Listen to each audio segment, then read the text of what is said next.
So far in our Ansible journey, we've automated some things such as installing and updating packages. And while that is certainly a great thing to automate, there's certainly a lot more to Linux administration than installing packages. In this video, we are going to take a break from installing packages, and we are going to look at the concept of copying a file to our server. We're going to create a file in our Git repository, and then we are going to use Ansible to grab that file and put it in a very particular place so we could do things like customize a default website or maybe install a default configuration file. There's all kinds of use cases for this. So let's go ahead and check it out.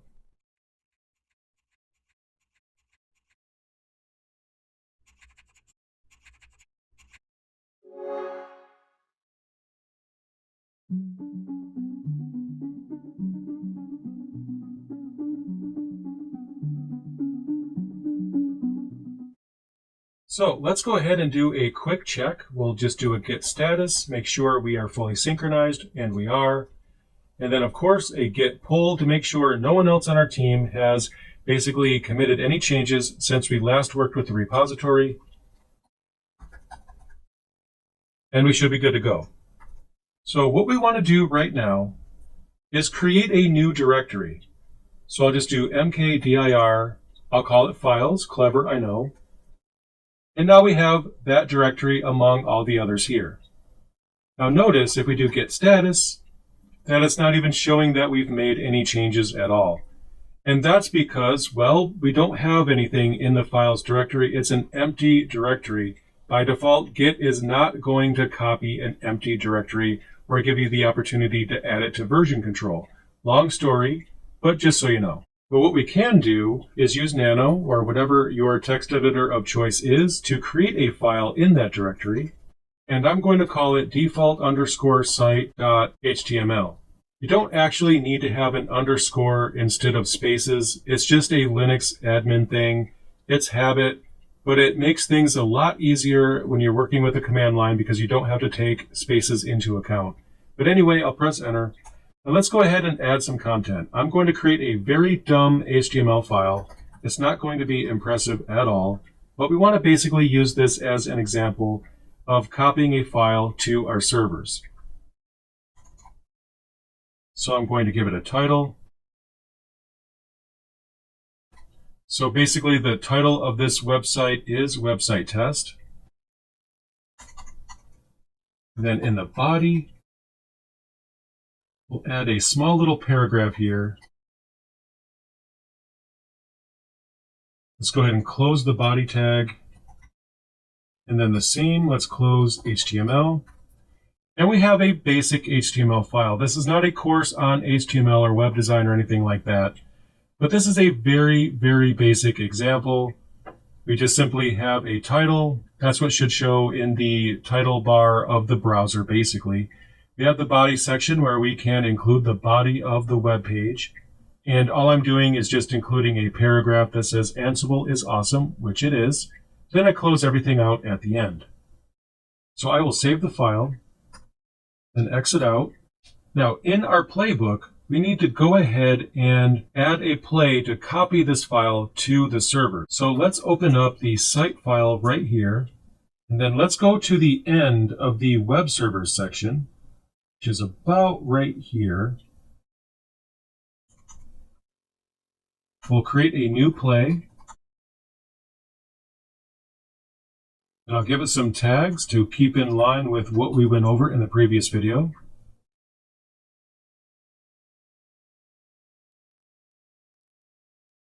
So the module that we are going to use is copy. And what copy allows us to do, as you can probably guess, is copy a file to the server. We need to give it a source, which is abbreviated. And the source is default_site.html. You know, basically the file that we created in the previous step. We also need to give it a destination, which is also abbreviated. And in our case, that will be /var/www HTML index.html, just like that. We will give it an owner. I'll just set that to root.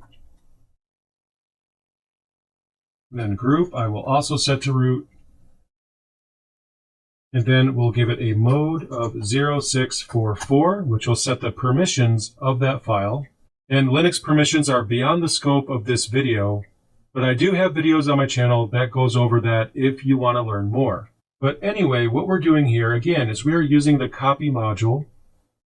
We have source, and the source is the file name that we want to copy over to the target server. Now, if you remember, I created a directory called files. And inside that directory, I placed this file. I created that new because that didn't exist before. Now, I'm not actually calling out files here. The directory name of files is assumed, so we only need to include the file name. And then we have the destination. The destination on the target server is going to be var www.html index.html. We center this here. And the file name here on this line does not need to be the same file name as the source, which can be helpful if somebody is wondering what the purpose is of this file. We called it default site because, well, it's the default site. But the destination is looking for an index.html file in this directory. That's the default web root of Apache.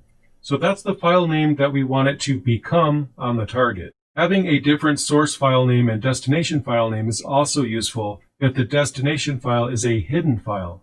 We may not want that file to be a hidden file in our repository, and if you didn't already know, files that begin with a period are hidden in Unix and Linux. That just makes it easier for us because we don't have those files hidden in our version-controlled repository.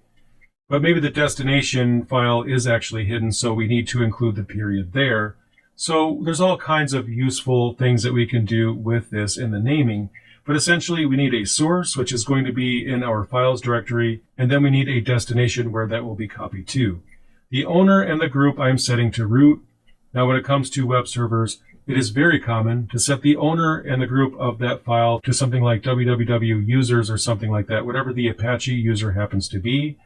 But that doesn't matter in this case because it's just a static HTML file. And setting the owner and the group to root is good for security purposes as well, because that means that nobody will be able to change this file unless they have access to the root account. And again, we have the permissions here, what we want the permissions to be of the file once it does get to that server. So let's go ahead and save this file, and we'll exit out. And to run this, we will use this command right here, just like we always have. I left out tags because I want everything to run so you can see the difference. I'll press enter. And let's see what happens.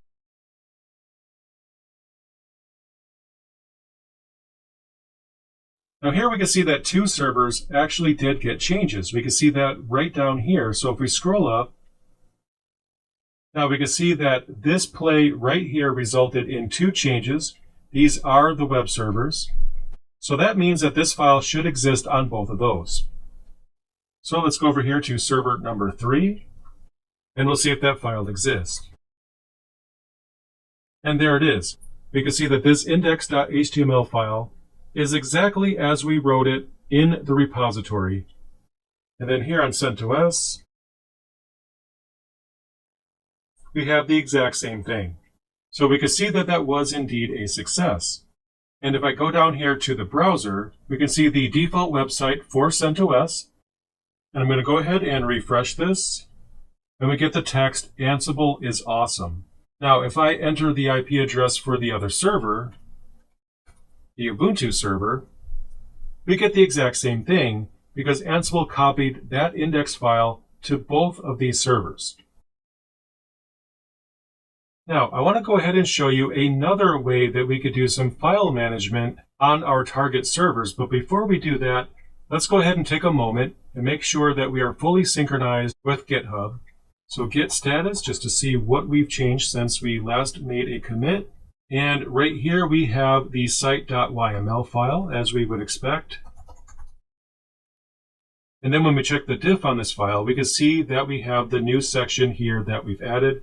So I will do git add, and then that file, and then git commit, and then the message will be added a play to copy the default site file for web servers, just like that. And now we still have one more change. Now notice before, the files directory did not show as a change when we ran get status, but now that we actually have a file inside that directory, it does show that. But notice it's not actually showing the default site file right here. Now that this folder here actually does contain a file, the folder in general is new. So it's actually calling out the fact that files is new. So we're going to go ahead and add that. So git add files. And then when we check the status, we have the one commit that we just set up. And now we have this file right here that is going to be added to the next commit. Let's go ahead and take care of that. And there we go. Now at this point, we have two commits that are staged locally. So let's go ahead and move on. So what I'm going to do is open up the playbook yet again. And I'm going to add another section here. And I'm also going to show you a new module at the same time. So I'm going to add hosts, workstations, which is brand new. I'll get to that in a moment. Become true tasks. And then the first of the new tasks, we will give it a name of install unzip. I'll use the package module because that is going to be the same name regardless. Name is unzip. That's the name of the package we want to install. And then I will add another play right here. And I will call this install Terraform. And the module I'm going to use is onArchive, which actually requires the unzip package, which is why we are installing that in a previous step. And the source, I will give it a URL, and don't worry, I will fully explain everything I'm doing as soon as I finish typing it.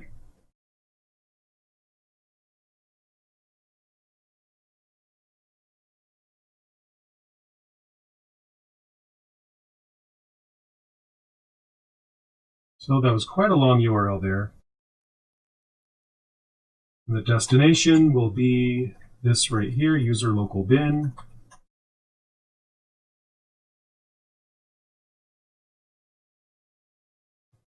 So let me go ahead and explain what I'm actually doing here. So first of all, I am adding a new section, and this is going to be targeted towards workstations. I haven't actually added a workstation to the inventory list just yet, but right now I'm just setting up the plays that need to be executed towards that group.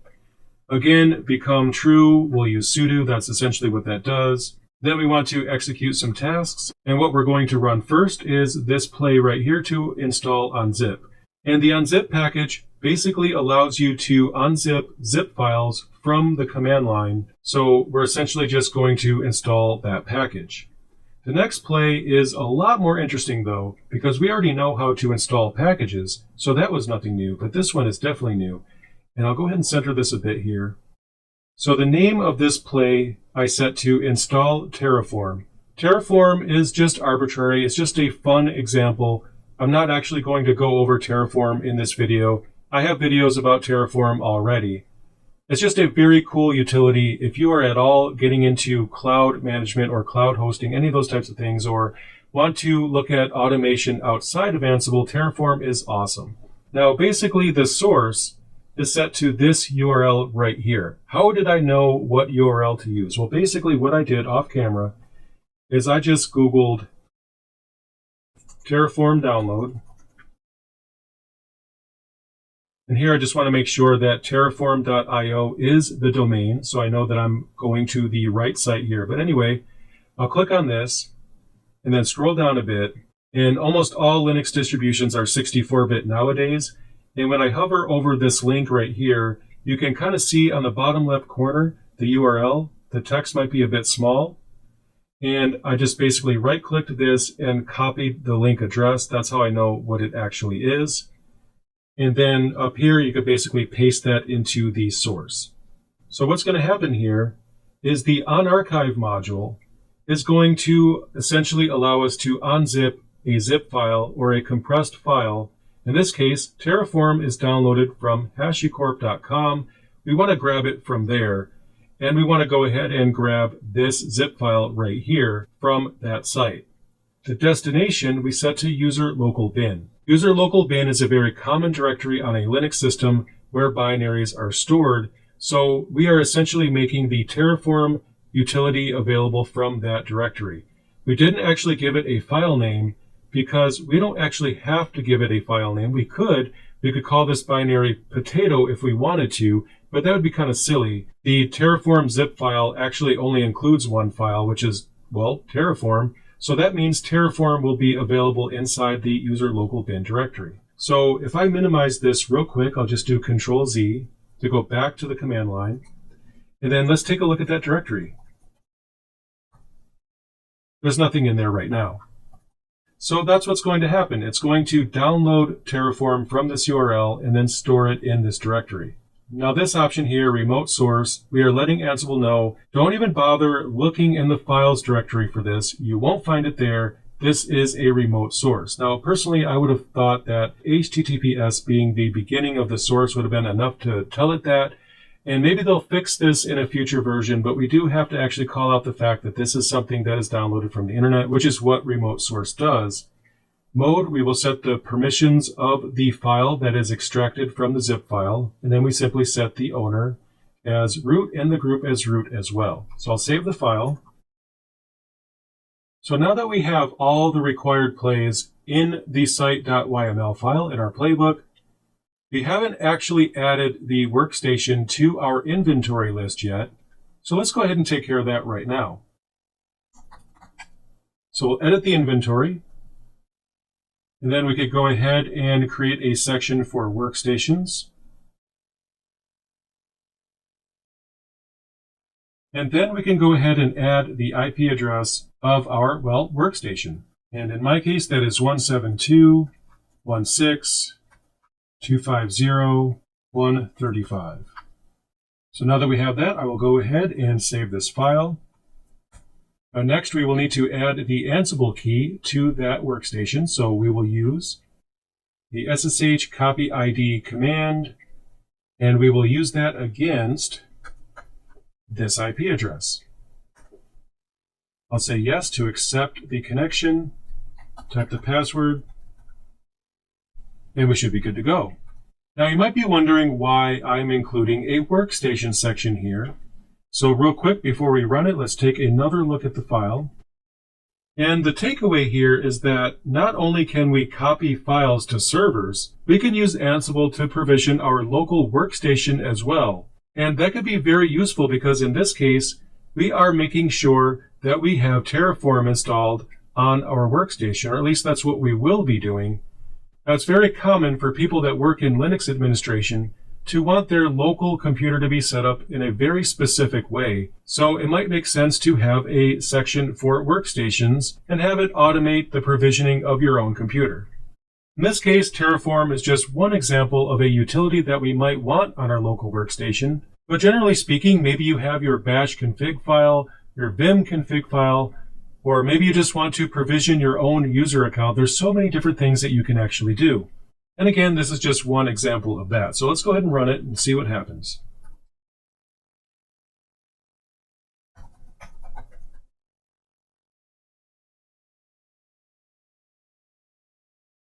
Now we can see right here that install updates is taking a very long time.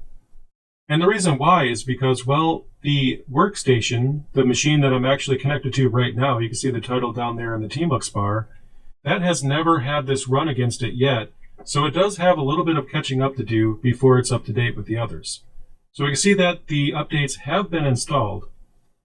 And it says changed for installing Terraform. So far, so good. And then here we can see that the workstation, the machine with this IP address right here, has had two things changed, just like we expected.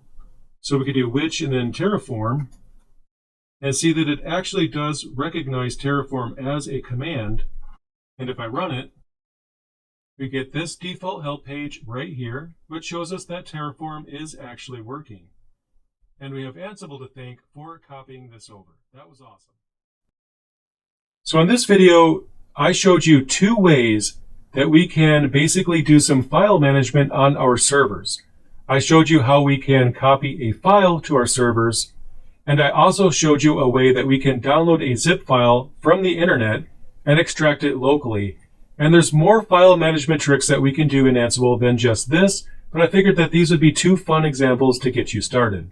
So I will have the next video on my channel uploaded very soon, so definitely stay tuned, and as soon as I have that edited and uploaded, I will see you there.